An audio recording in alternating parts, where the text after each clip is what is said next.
So, now we'll see who can remember anything from last month. Yes.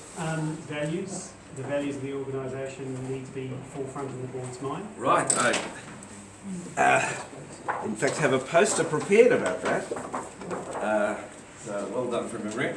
Values are central, and our role as board members is kaitiaki or guardians of those values. So, because no one else can do that. We're in the heart of the organisation. You can get other stuff done by contractors, by volunteers, by staff members, but you can hire people to do the other tasks. But guarding the values is something that has to be put forward in the heart of the organisation. Anything else that anyone else remembers from last time? I agree with the guardian value thing. I thought that was the most important thing that you said in the entire evening. Right. Okay. And that, getting that priority right. Yeah. In your own mind. Yes. Yeah. And that, because you can do all those other things, but you've got to have that priority in the back of your mind. Yes. As a checkpoint for everything you're doing. Yeah. And as we were talking about that, there was one thing that I mentioned that was, from my own experience, I had always seen as the problem that had to be overcome with board members, but I discovered in retrospect was actually the way in which board members add value by not being too involved. Yes, by not being closely involved. So the importance of critical distance, that not knowing all the details is actually the virtue that board members bring to an organisation, because they're not involved in all the day-to-day stuff, so they can just concentrate on the strategic and guarding the mission, vision and values without the distraction of that other stuff. So it's not to say that managers and other staff are not aware of the values and the mission and the vision of the organisation. That's one of a number of tasks I'm going to do, including whether deciding whether to make another copy of the key or trying to remember what the alarm code was, or whether they can make payroll this next fortnight if the grant is late that was promised for last week and hasn't arrived yet, and all those other day-to-day things that are competing with concern about the vision and values. Great, so I think they were the two most important things that we talked about. And someone might also remember a definition of governance based on where the word comes from. All you Latin and Greek scholars in the room? Anyone remember that? It's a little test. Governance comes from the Greek kai burn through the Latin gubernare. Anyone remembers what that meant? I didn't expect you to remember the Greek and the Latin. The picture, do you remember? Yeah, the picture of the boat. Was it steering? Yes, the picture of the boat, yes. So steering, I was thinking. Yeah. So that word comes from Greek and Latin words that originally meant to steer. So the governance role is the steering, and originally that was especially in relation to a boat. So the staff and managers and volunteers' job is to do the rowing, to get it from place to place, but the key job of the board is to do the steering. Okay, so, well done.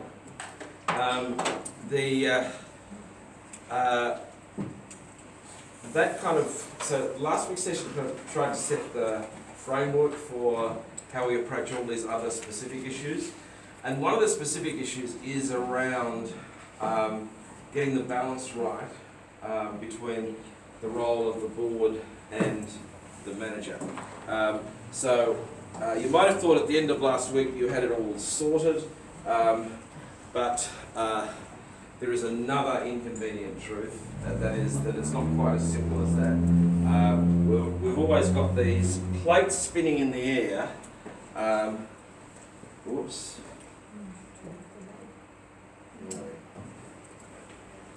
It's not coming through.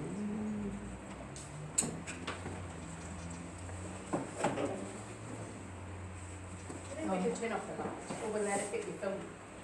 Right, no, it should be fine for Should filming. adjust it, yeah. What you may or may not be able to see here is, do you know those tricks It's where way down. people spin plates on sticks and are constantly running from one to the other because you've got to keep spinning to keep, otherwise they will end up something like that, if you don't. And that's a little bit like working effectively in and with boards. We've got to be constantly readjusting things and checking that we've got the balance right.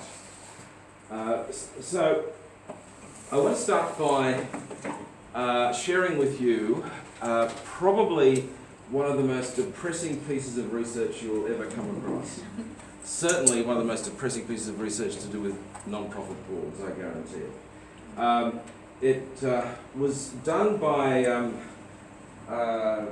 was undertaken by Miriam Woods back in the 90s, so last millennium, or last century. A student of hers recently, in the last few years, redid some of her research to check whether it still applied.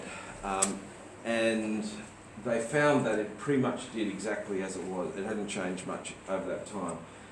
So her research was on life cycles of organisations and how that affects the role of boards and what boards do. Now, the really important thing to say here is that what she found were the commonly occurring patterns. These are not necessarily etched in stone, these are not immutable. We do have control over this, but especially if we're not thinking about it too much, just letting things roll along, take their natural pace, this is what commonly occurs. Not always, but commonly occurs. So there is some chance to break out of these patterns, which you'll understand why that's important when I tell you what happens commonly. Well, first stage, pretty uncontroversially, she calls the founding stage, and what she's talking about there is new, small, enthusiastic organisations. She calls them kitchen table organisations because they often met around a kitchen table originally, but even if it wasn't literally a kitchen table, it was a group of friends or colleagues who shared a passion for a particular issue or wanted to get something done in their community about a particular issue. And they got together to do it. And where those are genuine grassroots organisations that arose from people just coming together to address an issue, what she found was typically everyone did everything. So the same people were the board, they also did all the management tasks, they also did all the volunteering, sometimes they were also even the beneficiaries of the organisation, but everyone did everything. There was a little differentiation of roles. No one needed job descriptions because everyone did everything, or whatever was needed to be done at the time. And surprisingly, in new and small organisations, this chaos works perfectly well. And it doesn't descend into chaos because there's high levels of trust between people who know each other, there's high levels of shared values and understanding about what they're trying to achieve, and very strong relationships. And it's a small group of people who have strong face-to-face relationships.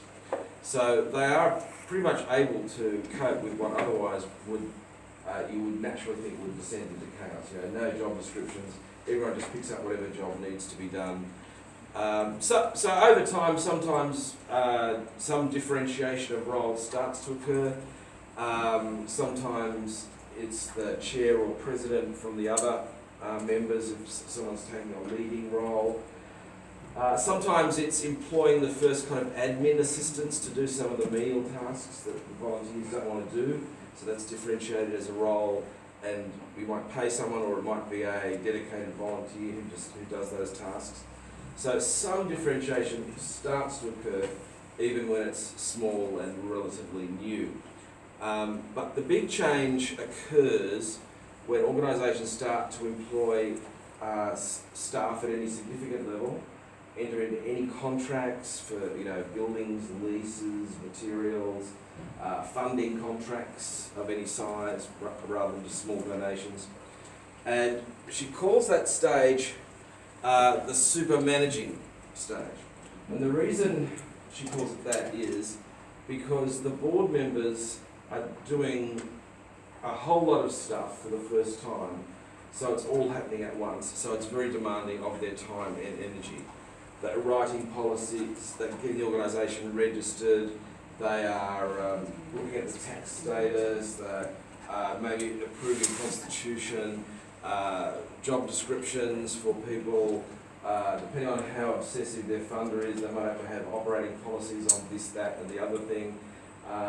And all that stuff is being developed and written, and they're all policy level and strategic documents, so the board has to be involved, even if there are staff. So she calls that super managing because it's a very hands-on stage for board members. But it's incredibly demanding, and most board members tire of it sooner or later. So at one point are happy to hand it over to a manager or a coordinator or someone to do the ongoing maintenance of all these things, and just come in and check and step back a little bit so that they're more in a monitoring role than a doing hands-on role all the time. Because they realised they were suddenly missing all their favourite episodes of Shortland Street, and their family thought they'd left the country, and other things started to make demands on their life as well. So it's not sustainable to keep on doing that, as if this is the only interest in your life forever. You can do it for a short time, for a burst, but not forever. So as the board members step back, she called that the corporate stage. So the board members are mainly in a monitoring and checking kind of role, having set the overall directions. They are wanting to make sure things are done legally and properly, and that the organisation is on track. But much less involved in all the day-to-day stuff because they've been able to hand that over to usually staff or sometimes dedicated volunteers who do that work. And at this point, the roles are quite differentiated, and people start talking about, what's board business versus what's management business, what's governance, what's operations. And a common distinction that people talk about here is strategy and policy is the kind of board's business, and operations and implementation is the staff, volunteers, management business. What you found, and again, I just want to stress here, not inevitable, but commonly occurring, so watch out. If organisations were in this stage for too long, it was very easy for the board members to step back, so they became less and less familiar with what was going on, less aware of the day-to-day issues, therefore having less to contribute to what the questions should be, even let alone what the answers might be. So as a result, more dependent on the staff and volunteers to put things up to them which they agree or disagree. And what you found was that often that agreeing or disagreeing lapsed into a kind of rubber stamping role as they became more and more distant from what was going on. And, or she called it a ratifying stage. So the board takes on a kind of cheerleader role, but doesn't have any independent oversight because it's not connected enough with what's going on. What you found was, for almost all the organisations that lapse into a ratifying stage, if you were there for any length of time, hands off the wheel, almost inevitably what happened was, boom, a crisis. Three most common crises that she identified were an expected source of income didn't eventuate or was much lower than expected, whether it was a grant or a fundraising event or whatever it was. A key person or key people left suddenly and left a hole in the organisation. So especially if the organisation had become highly dependent on the manager, when the manager leaves, that can leave a big hole in the organisation and precipitate a bit of a crisis. And the third area, though these are not in order of significance or any order at all, order that I remembered them, the third area was some fraud or embezzlement took place. So not only was money lost, but reputation was damaged that had to be repaired. Now, when a crisis happens, there are basically two directions that an organisation can go. One of them, the road less travelled, is death. And I say this because, in my experience, a lot of non-profits exist long after they deserve to have died. They are held alive on life support long after they're brain dead, you might say. And that's because, well, my theory is the reason income is separated from outcomes in how we operate, which makes it, a lot of things, makes it more complicated to manage than commercial organisations, but also allows this to slip in, whereby we can exist as long as there's someone pushing income into the organisation long beyond the time that we deserve to continue. Sometimes death is a good thing. It's pretty philosophical now, I have to warn you. But for non-profits, I think death is a good thing because the people don't die when an organisation dies. The money doesn't die when an organisation dies. The people and the money and the commitment and the interest are actually released. So if it's been a fairly depressing or hard-going organisation that's not achieving much, an ineffectual organisation, it's often sucking energy, money, time, resources out of people without much effect. If it dies, it releases those people, time, money, energy, to go into other organisations or to start a new organisation, or to be otherwise put to more productive use. Does that make sense? Yes. Yeah. So I'm an advocate for death, amongst other things. But as I said, most of the organisations do not die, even when I think they should, because they don't pay that much attention to me. If they do, they would go back to this founding stage, by something new would come forth out of the ashes, or people would join another organisation. But what tends to happen more often following a crisis is people try and do everything to keep it alive, and will put all their energy in, much like the super managing stage. So it'll be all hands on deck.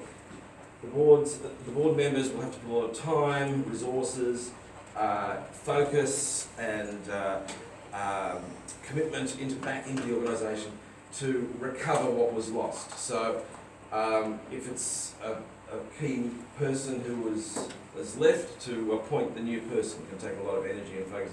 Getting the right person can take a lot of time as well.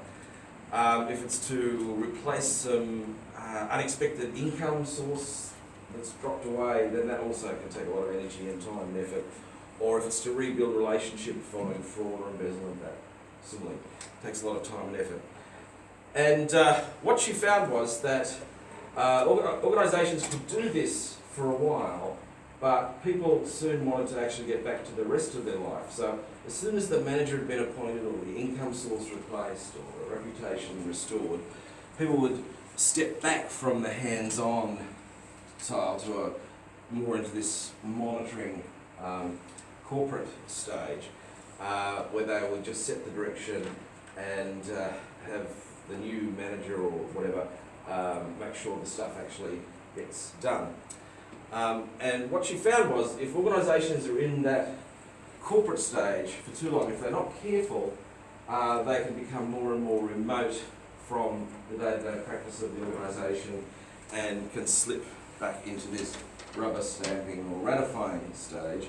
And she said, almost inevitably, if you're in the ratifying or rubber stamping stage for too long, not taking a strong and independent oversight of the organisation, almost inevitably a crisis will happen. So, get why it's depressing. if you're not depressed about it, you're probably not paying attention. So that was her findings of what was actually occurring in a lot of organisations, wildly swinging from one extreme to another. Couple of quick things before we look at what you do with it. Just take a guess. What do you think was the board members self-reported as the best time, the most satisfying time for board members? The ratifying stage? Ratifying? Super managing? Anyone else? Sorry, founding? Yep. The founding was the second most, even with rose-coloured glasses. The thing that was reported as the most satisfying was the super managing. After the crisis. And I think the reason for that was that people saw that turning up actually made a difference. That if they didn't come to the board meeting, something crucial would not happen. If they didn't do the work between the board meetings, something crucial would not happen. So they were actually doing work that really mattered. So it was very satisfying. The only trouble was it was totally unsustainable. So what we've got to do is to find a way in which board members can do work that really matters, that they can see makes a difference, without it exhausting and burning everyone out in the process. That's the kind of challenge. So before we have a look at some of the potential ways forward with this, just have a chat on your table groups about whether there's anything in this model that looks familiar, maybe not for your own organisation, but the organisation you happen to know through someone else, or anywhere else. And if so, whereabouts in that cycle you might be, or just whether it rings any bells. Yeah, so just have a chat about how this applies in your experience of boards.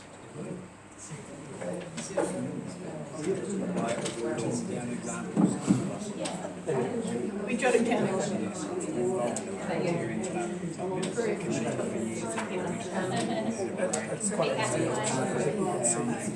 You can see how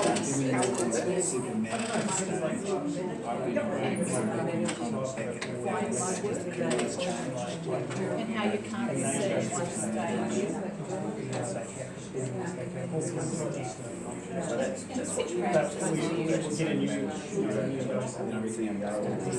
I also think that as well as circles spiral where somewhere around here, for whatever reason, the organisation changes either its direction from what it's doing, or somebody else puts off a different group to do the same thing, and it carries on. It's spiraling.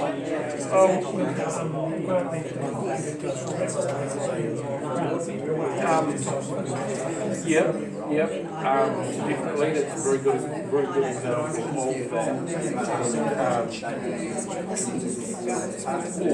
finding that what we had in place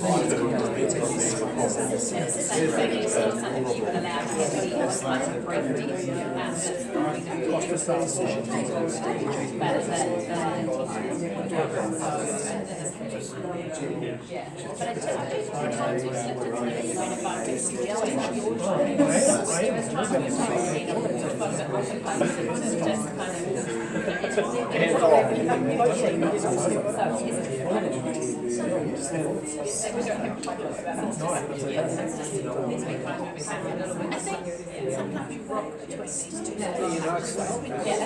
Obviously we're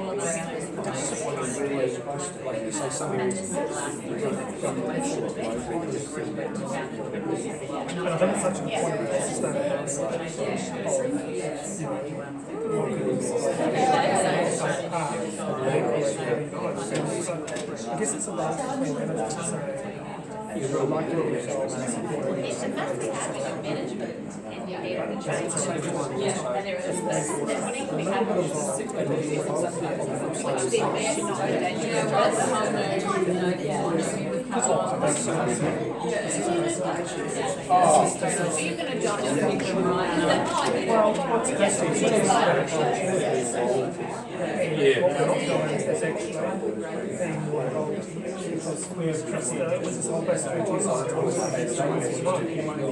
It's okay for you to say no, you can't, because it's so What we should be doing is stuff, so that means that's on Exactly the same with central government. The circumference of the world is Okay. scary how accurate that still is. what a great show. I'll just have to interrupt you to take you to the next question. You haven't already started. Some of you may have already started thinking about this as well. Is, okay, if any of this is true, what can we do about it?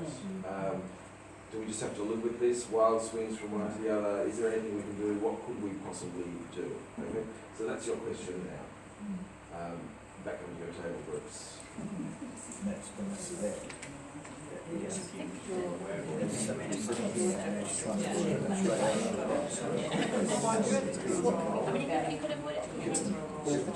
recognising it's always the first, we're given that topic.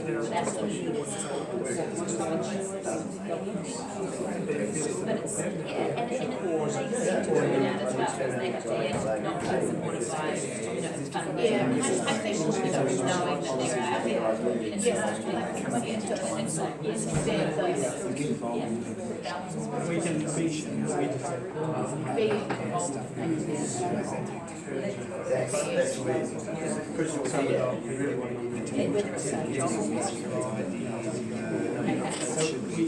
because it's such a balance, isn't it? Because you don't want to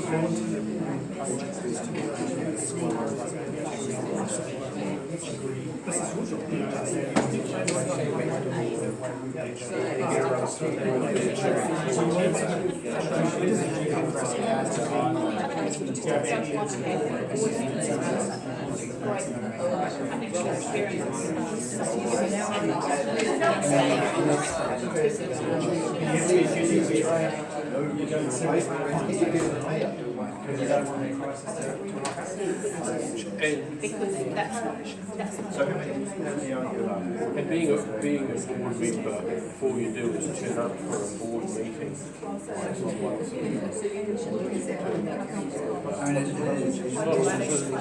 You don't really feel like you're anything like I need to organise. And then you feel like you need to be doing it with more than that as well. What better than bringing your own expertise?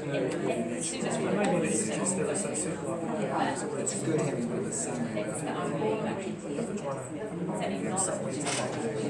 That's also true. Some people sit on boards and councils or go-checks or how much it is well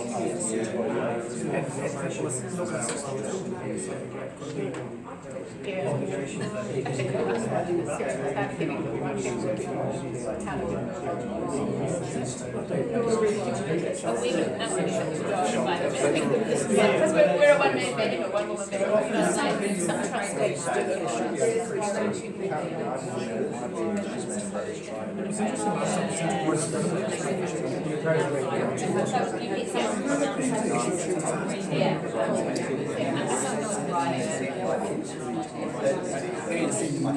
Also, the amount of time.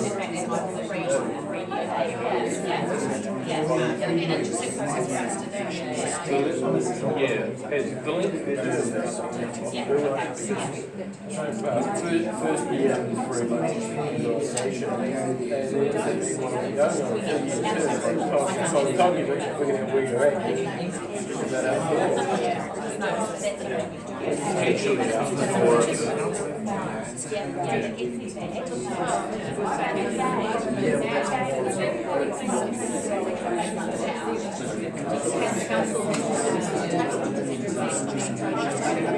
Yeah. And same it's going to be with the government by the end of the year, they're going to be doing nothing.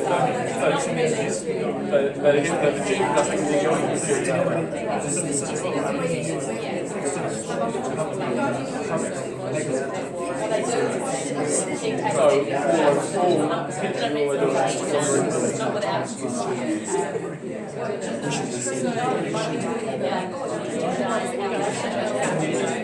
So what we give you as the whole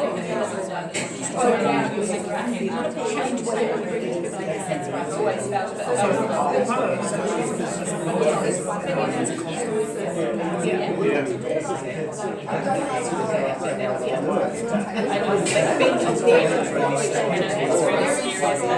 we're at the stage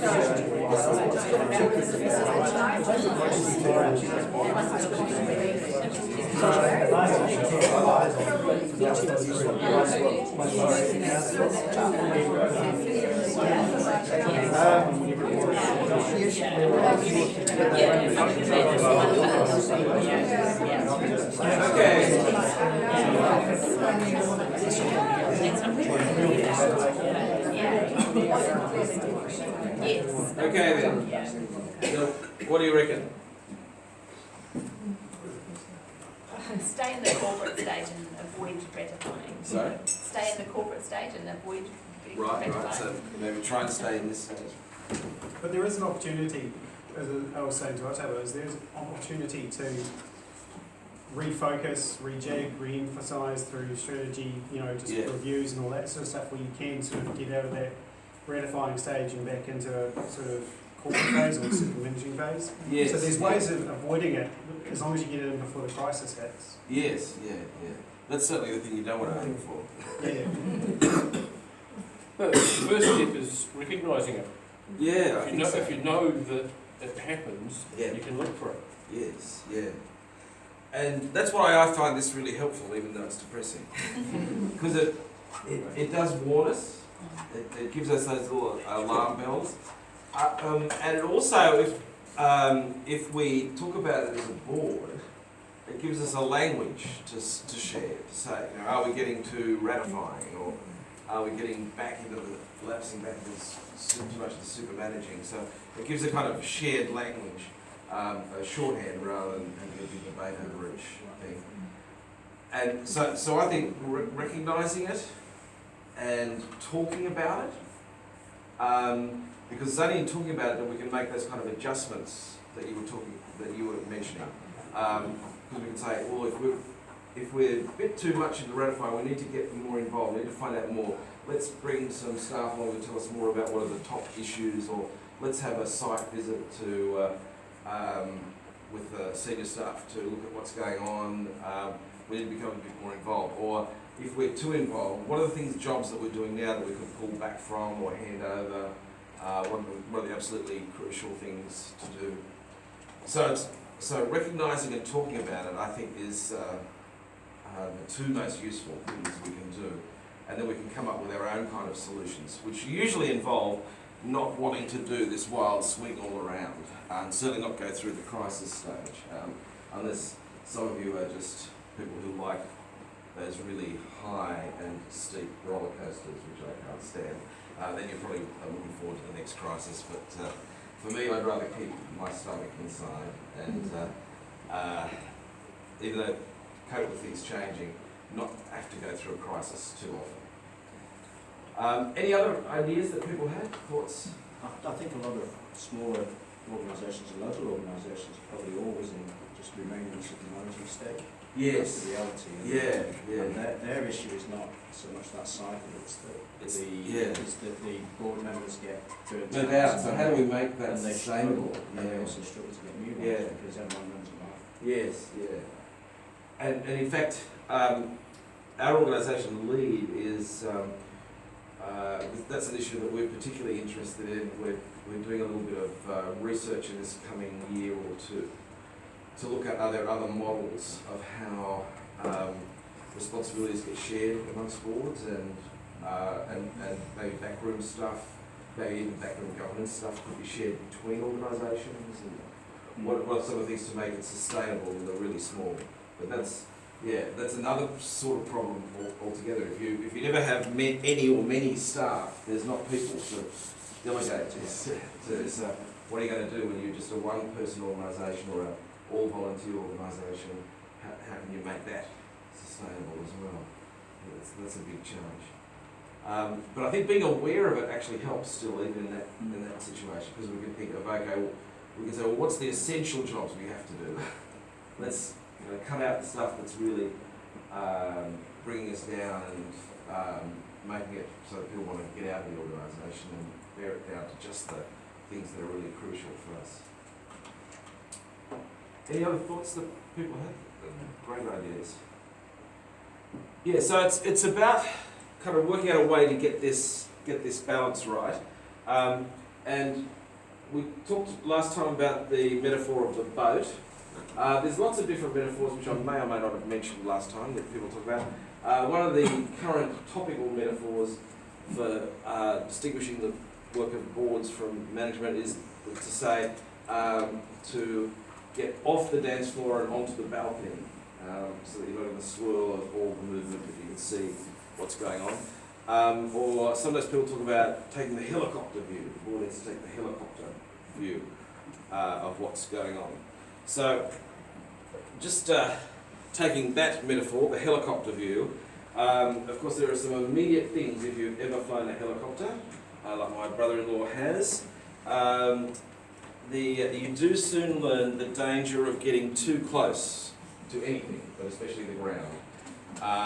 It's not a nice place to be when you're flying a helicopter and you want to get away from there. But equally, you can get lost above the clouds. You can be too remote as well as being too close. So it is about getting that balance right, so that even though it might seem like a lovely day above the clouds, if you can't actually see what's going on, there's not much use in the process. So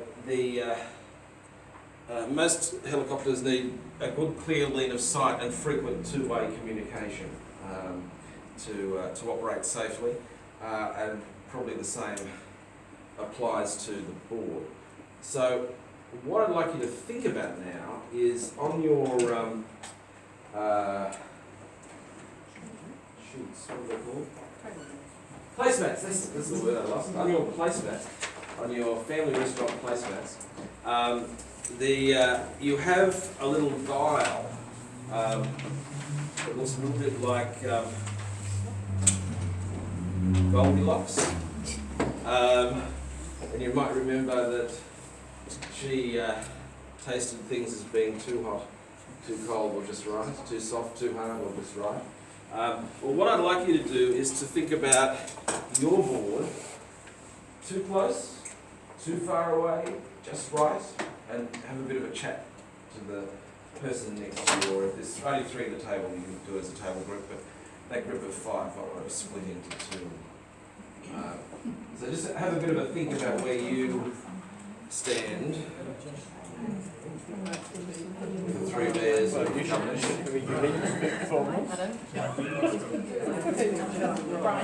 What are you doing, Brian?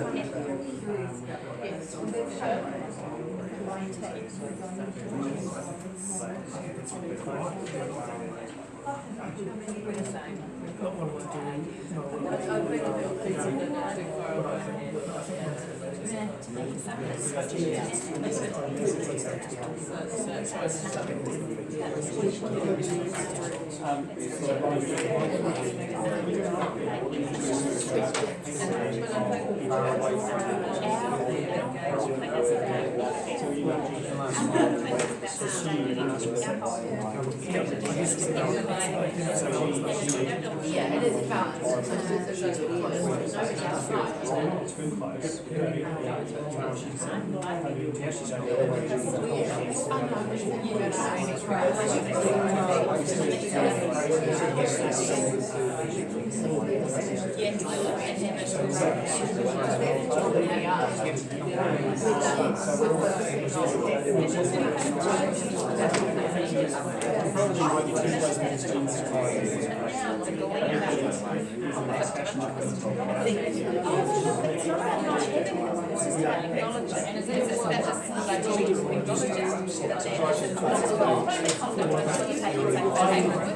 that's the area. Far away.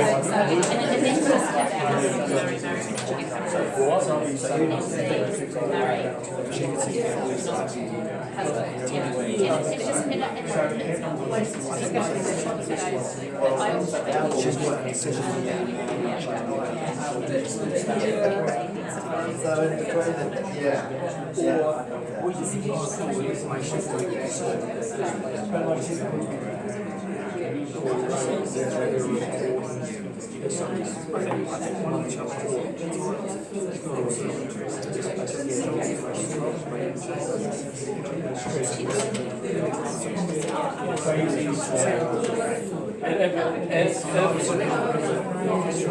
just get Yeah, right. And it's one thing that board has some suggestions put on that can be seen as still in the operation versus becoming a board discussion. So somebody talks about rather than bring it or they can take it to the minister and say, here's an idea, we might be able to do something out of it. And make it message and take the decision to go.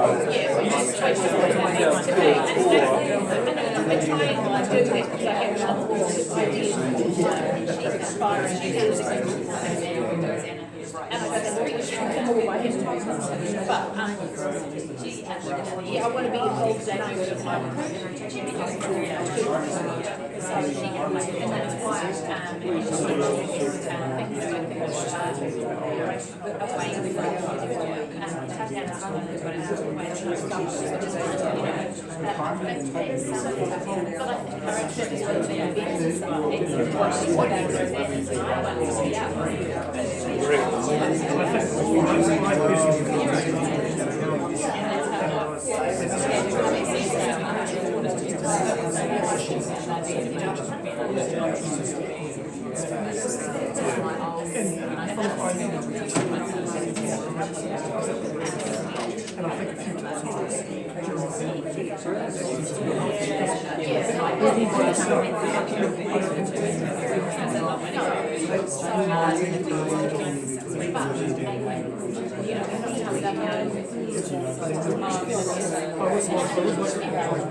Some employees can be told in a specialised manner, shouldn't be told how to do their job.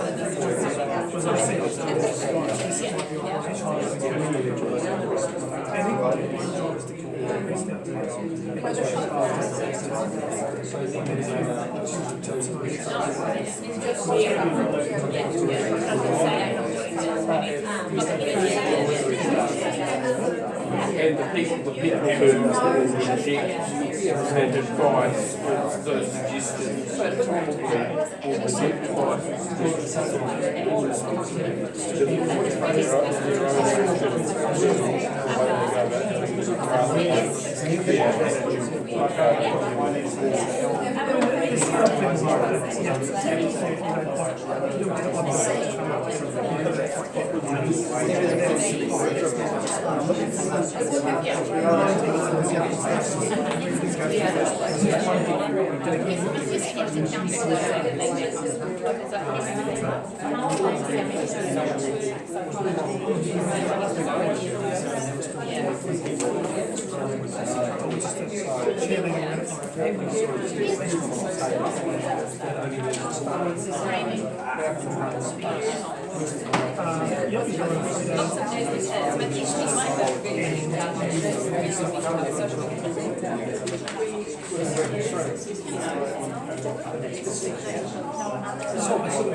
Okay.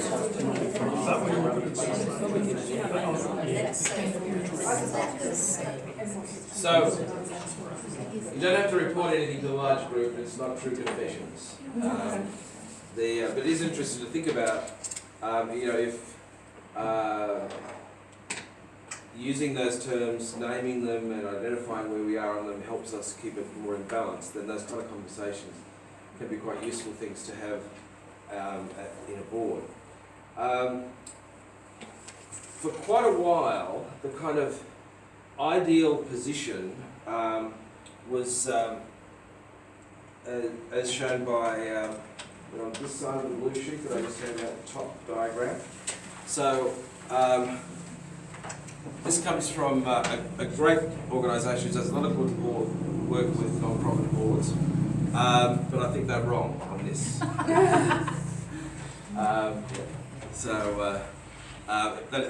They disagree with me. But this was a very common view that the ideal relationship between a board and their managers or staff and volunteers was here in this quadrant, where everyone is highly engaged and an active partnership. And that kind of sounds unobjectionable, you know, who wouldn't want people to be highly engaged and an active partnership. And certainly these other quadrants are not very useful. You know, a disengaged, they call their manager ED, Executive Director. That's what ED stands for. It's not a person's name. You know, who wants a disengaged, uncommitted manager or a disengaged, uncommitted board, let alone both of them together? That's pretty disastrous. And you don't want it kind of lopsided. But so people thought this is what we should be aiming for.